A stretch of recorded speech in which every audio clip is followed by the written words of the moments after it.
Kita lihat nanti bulan Ramadan masih dilarang nggak orang melaksanakan ibadah umroh? Kita lihat nanti. Kalau masih dilarang, lampu kuning dah tuh. Itu kuncinya. Lampu kuning.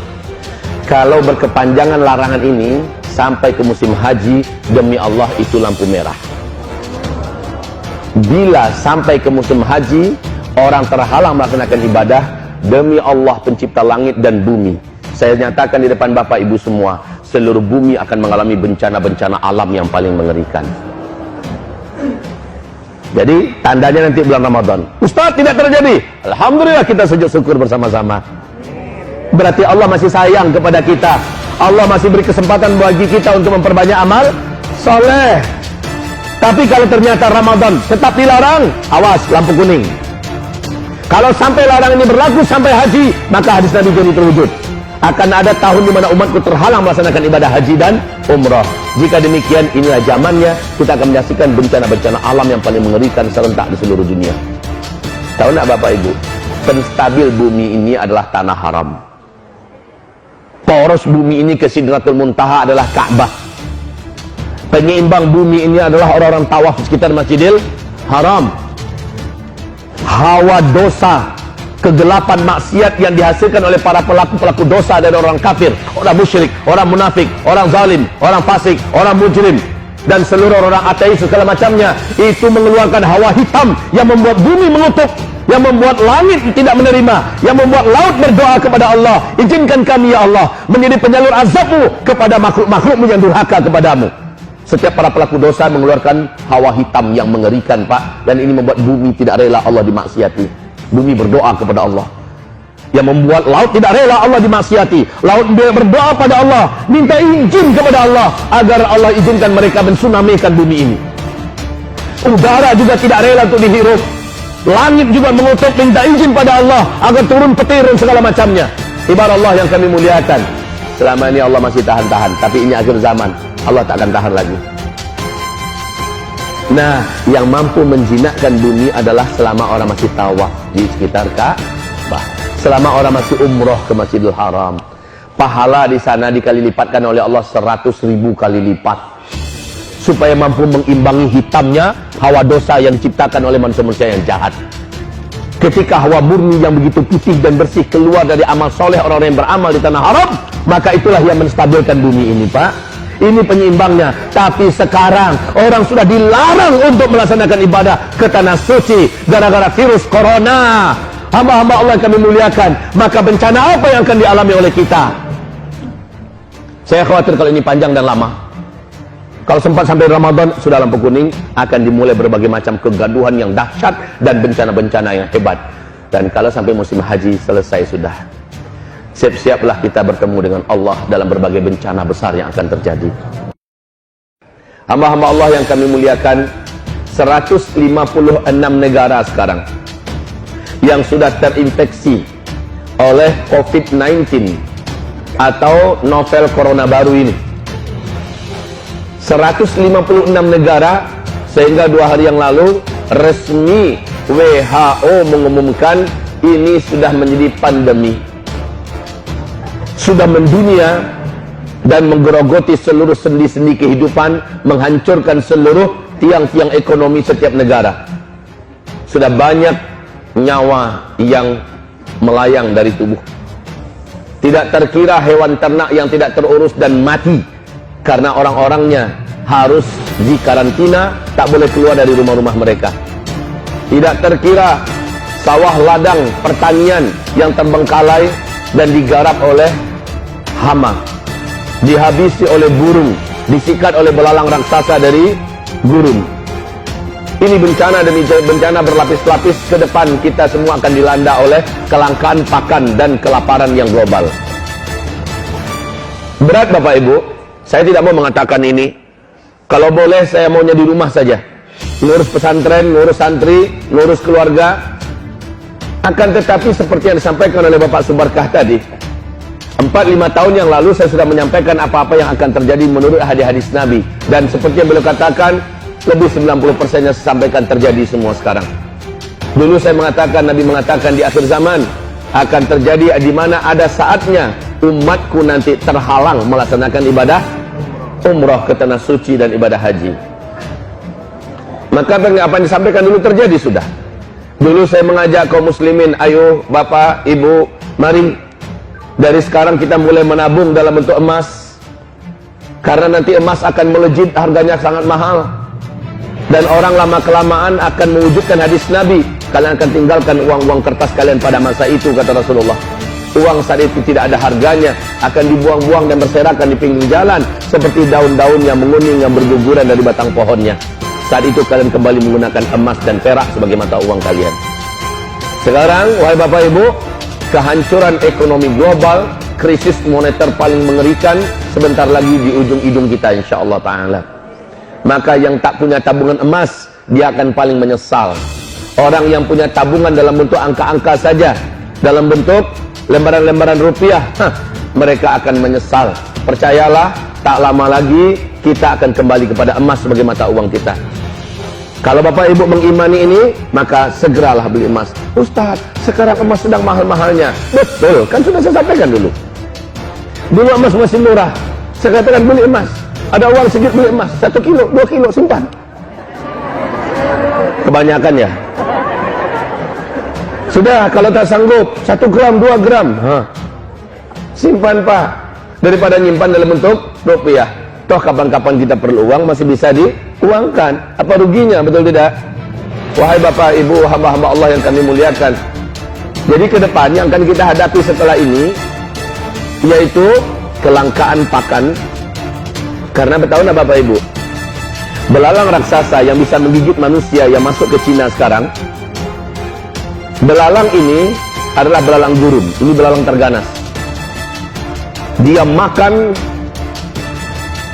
satu hari mampu menghabiskan stok makanan dari pertanian dan lahan-lahan perkebunan yang ada, dapat memakan jatah 35.000 orang manusia satu hari.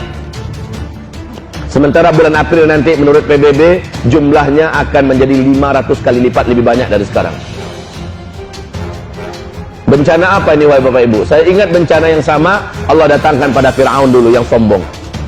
Allah datangkan dulu kepada Romawi yang jumawa dan merasa paling perkasa. Allah binasakan mereka dengan hama. Ratusan juta hektar lahan pertanian dan perkebunan di Tiongkok daratan habis dimakan oleh ulat bulu.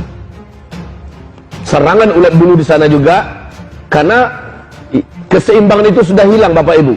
Yang bisa memakan ulat bulu dan dimakan oleh mereka. Maka terjadilah amukan alam dengan izin Allah Subhanahu wa taala. Afrika sedang merana dan menderita karena serangan belalang ini. Arab juga disikat. Arab tak banyak perkebunannya. Kemudian Afghanistan, Pakistan dan India sekarang sudah masuk di Cina. Dan kita mengkhawatirkan bulan April kalau ini membengkak menjadi 500 kali lipat seperti yang dikatakan oleh PBB, maka ini akan membawa kepada petaka baru lagi yang mungkin saja lebih ganas daripada corona. Terjadi kelangkaan pakan. Dampak kelangkaan pakan ini adalah wujudnya hadis Nabi sallallahu alaihi wasallam. Nabi berkata, nanti uang kalian yang banyak, gaji kalian yang banyak pada masa itu di akhir zaman takkan mampu memenuhi kebutuhan utama kalian.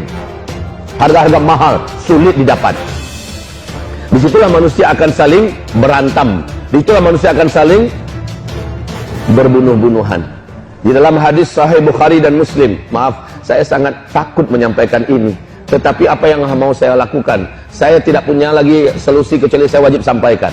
Bapak ibu lah yang akan mencari solusi masing-masing.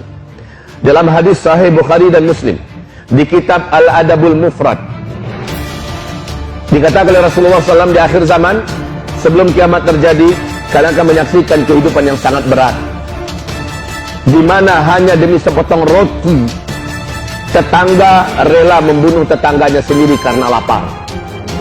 Hanya demi sepotong roti, tetangga tega membunuh tetangganya sendiri karena lapar. Apalagi detik-detik menjelang Dajjal keluar, ada 3 tahun kemarau ekstrim berturut-turut. Kalau nggak salah saya 2017 di sini ya. Saya sampaikan dulu dakwah saya. 2017 saya pernah sampaikan. Saya pernah sampaikan bahwa menurut para pakar ahli dan para ahli-ahli bumi kita akan terjadi 3 tahun berturut-turut kemarau ekstrim di seluruh dunia. Dari 2019 sampai 2022. 2019, 2020 tahun pertama. 2020, 2021 tahun kedua. 2021, 2022 adalah tahun ketiga. Dan Rasul mengatakan menjelang Dajjal keluar ada 3 tahun kemarau berturut-turut yang berat di muka bumi ini. Kita sudah merasakan bagaimana kemarau 2019 kemarin. Berat dan panjang, panas. Maka yakin percayalah Bapak Ibu, tahun ini akan lebih berat daripada tahun sebelumnya. Akan lebih lama daripada tahun sebelumnya. Hasbunallah, ni'mal wakil, ni'mal maula, wa ni'man nasir.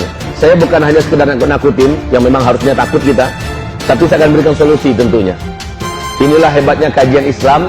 Setiap ada tarhib, berita-berita pertakut, ada solusi yang diberikan oleh Islam. Apa yang kita buat supaya kita nggak panik? Apa yang harus kita lakukan supaya kita dapat jalan keluarnya? Dan jalan keluar itu dari sekarang. Dari sekarang. Wahai hamba-hamba Allah yang kami muliakan, dulu saya sudah sampaikan. Sebelum saya sampaikan ulang balik di sini, tahu nggak Bapak Ibu, di manakah orang-orang yang paling berisiko untuk mendapatkan kekacauan yang paling mematikan ini? Karena lapar orang menjarah ke sana kemari, karena lapar orang tega membunuh tetangga kiri dan kanannya. Ya, hadis-hadis ini sahih dan ini sepertinya sebentar lagi akan terjadi. Itu hanya akan berlaku di tempat-tempat kepadatan penduduk, di sana bercampur aduk antara orang beriman dengan orang fasik, antara orang beriman dengan orang zalim, antara orang beriman dengan yang tidak beriman, antara orang beriman dengan orang-orang kafir. Saat mereka lapar, mereka akan memporak-porandakan kehidupan sekitarnya demi bertahan hidup. Maka Nabi berkata, sebaik-baik orang beriman di akhir zaman adalah yang melarikan dirinya dan hartanya, membawa keluarganya, menyelamatkan agamanya ke bukit-bukit, kata Rasulullah. Di sini memang belum saya sampaikan, tetapi di banyak kajian saya sampaikan. Baiknya Bapak Ibu sudah punya komunitas di daerah perbukitan, jauh dari kota, jauh dari laut, tinggi dari laut, jauh dari gunung-gunung berapi. Bukit itu dapat dibuat perumahan, tanahnya subur, bisa bercocok tanam, bisa bertani, dan ada sumber-sumber mata air. Dan di tempat tanah itu dikapling-kapling. Orang yang boleh tinggal dengan kita adalah orang-orang yang soleh-soleh, orang yang taat-taat, yang bertakwa, orang-orang beriman, yang akidahnya lurus. Mereka lah yang layak menjadi tetangga-tetangga kita. Nah Bapak Ibu, mulai dari saat kita mulai membuat rumah di sana, maka pertanian mulai digarap, peternakan mulai dikerjakan. Insya Allah terjadi chaos di kota. Di tempat kita tinggal, kita sudah punya satu tempat bersama yang kita sepakati, yang udah siap rumah kita di situ. Ingat Bapak Ibu, apa kata Rasulullah? Nanti Dajjal akan memasuki seluruh kota-kota di dunia. Kenapa kota harus kita indah di akhir zaman? Kalau sekarang silakan tetap tinggal di kota, beraktivitas kita seperti biasa, tapi ada tempat yang sudah kita siapkan. Ini yang penting. Sebelum tempat itu kita pakai, biarkan pesantren memakainya. Biarkan lembaga-lembaga tahfiz Quran yang menggunakannya, mengalir pahalanya kepada kita.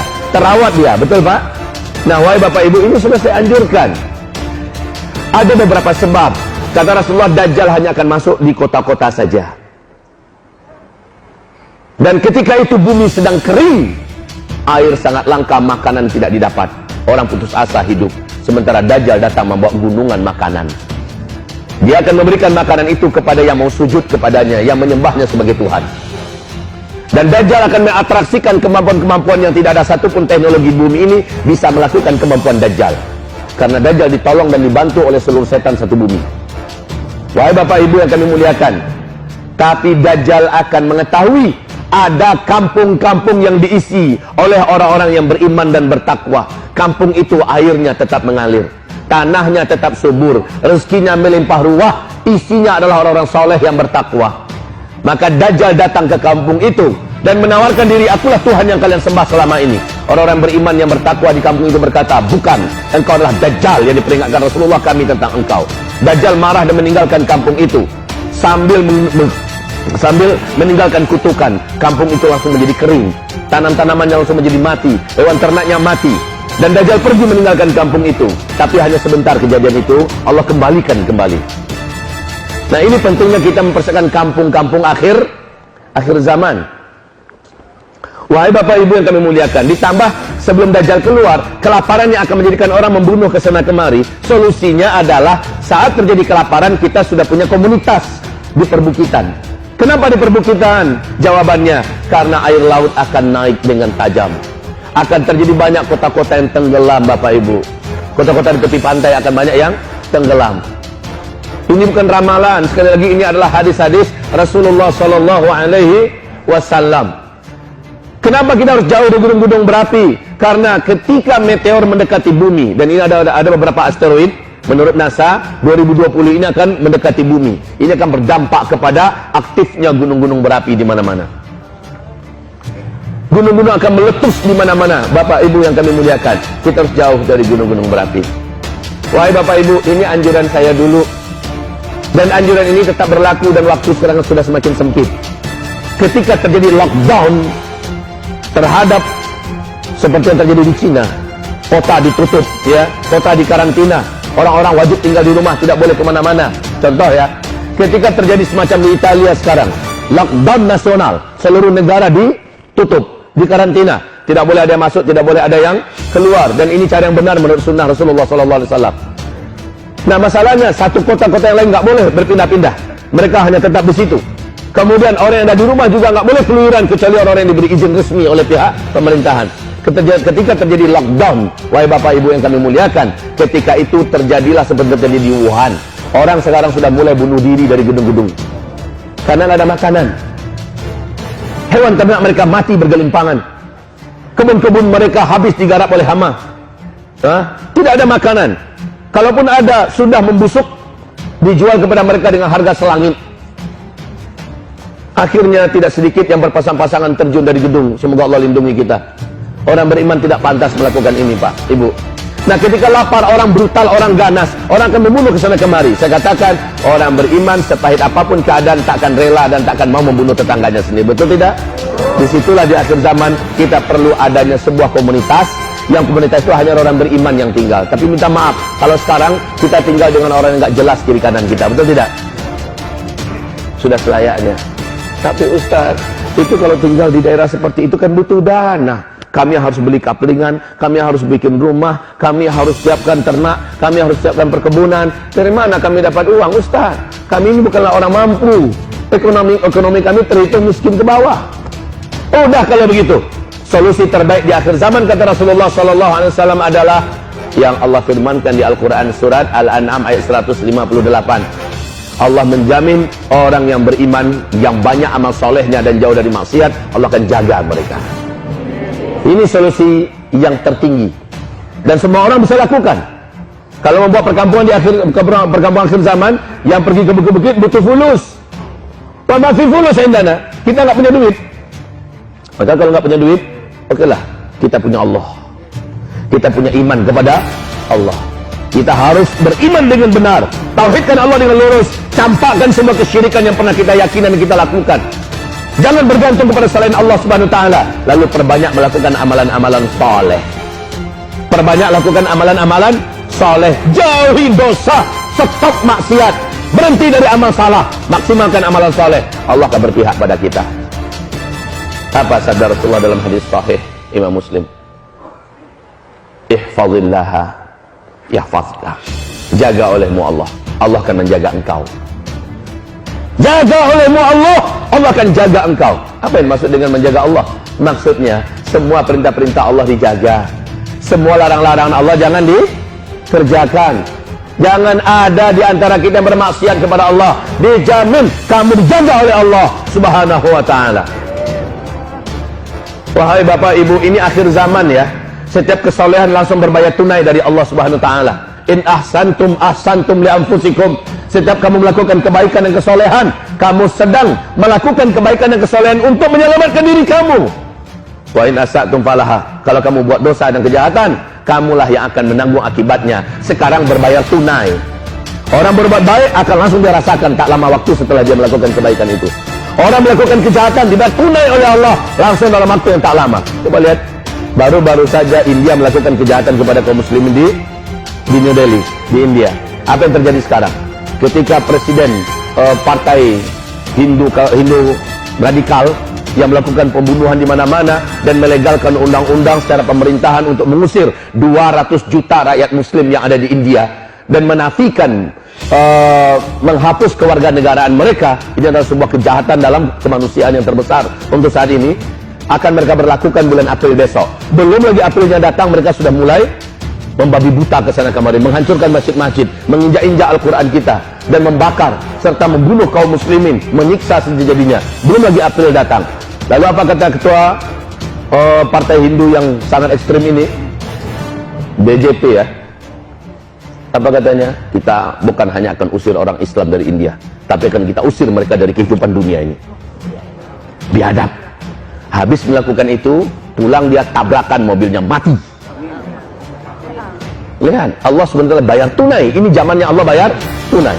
Orang-orang yang menyiksa kaum muslimin kemarin di India, banyak yang sekarang buta matanya, lumpuh mendadak.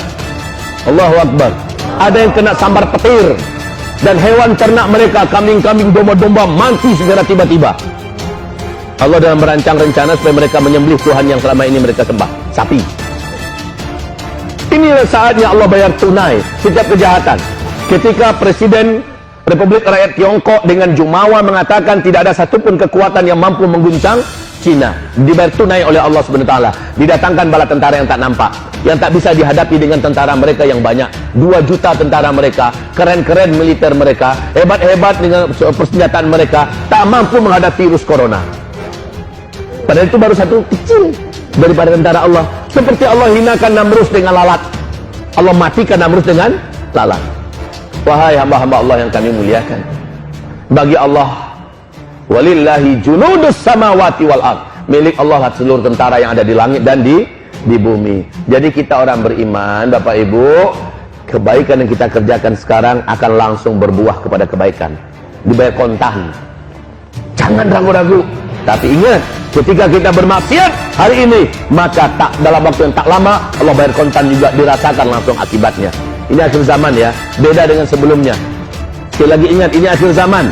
Allah Subhanahu wa taala bayar cash, Allah bayar kontan. In ahsantum ahsantum li anfusikum wa in asatum falaha. Kalau kamu melakukan kebaikan, kamu akan langsung mendapatkan akibat kebaikan yang kamu kerjakan itu untuk diri kamu. Dan bila kamu melakukan kejahatan, kamu akan langsung merasakan akibat dari kejahatan itu untuk diri kamu. Maka kita sebagai orang-orang Islam yang ada iman, tak layak pula lah kita macam orang-orang kafir yang tak kenal Allah. Mereka borong masker, mereka borong makanan, mereka borong ini. Ya kalau mereka punya duit, sampai-sampai harganya brutal pun nggak peduli, dibeli. Lah kita nggak begitu, Bapak Ibu. Ya, kita sudah diberikan benteng oleh Allah SWT. Benteng kita siapa? Sebutkan nama Allah yang bisa mendatangkan manfaat, yang bisa mendatangkan mudarat. Sebutkan nama Allah. Apa namanya? Allah itu Asmaul Husna, punya 99 nama terbaik. Coba sebutkan nama Allah yang artinya adalah Sang Maha memberi manfaat, Sang Maha pemberi mudarat. Coba sebutkan nama Allah itu, apa namanya? An-Nafi', Ad-Dar. Ulangi. An-Nafi', Ad-Dar, yang maha memberikan manfaat, yang maha memberikan mudarat. Api makhluk Allah apa bukan? Api makhluk Allah apa bukan? Bisa memberikan mudarat apa tidak? Tidak. Yang bisa memberikan mudarat adalah Allah. Bila Allah masukkan mudarat itu, maka dia pun bermudarat. Bila Allah cabut mudarat itu, dia tidak akan bermudarat. Salah kalau kita mengatakan api bisa memberikan mudarat kecuali dengan izin Allah. Dan itu sudah menjadi sunnatullah.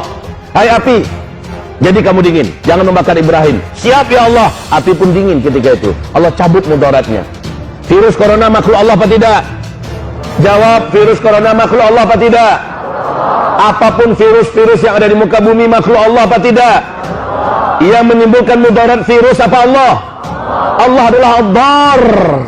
Dialah yang menimbulkan mudarat. Yakini itu, Pak. Ad-Dar. Dan Allah lah An-Nafi'. Jangan mengatakan sekarang vaksin sudah ditemukan seolah vaksin menjadi An-Nafi'. An-Nafi' adalah Allah. Tanpa virus corona pun orang semua akan mati. Bahkan DBD sekarang sudah 400 lebih orang yang mati karena DBD di Indonesia ini dalam waktu dekat. Kenapa ini tidak viral?